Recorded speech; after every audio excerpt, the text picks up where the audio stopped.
ரமலான் மாதம் வந்துவிட்டால் மதீனாவின் இரவுகள் அமைதியாக மாறும். வானில் மெதுவாக பிறை சந்திரன் தெரியும்.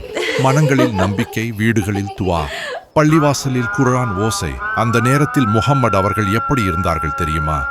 இரவில் நின்று அழுது தொழுதார்கள். முஹம்மத் நபி அவர்கள் அனைவரும் உறங்கிய பிறகு அவர்கள் மெதுவாக எழுந்து அல்லாஹ்வின் முன் நின்று தொழுவார்கள்.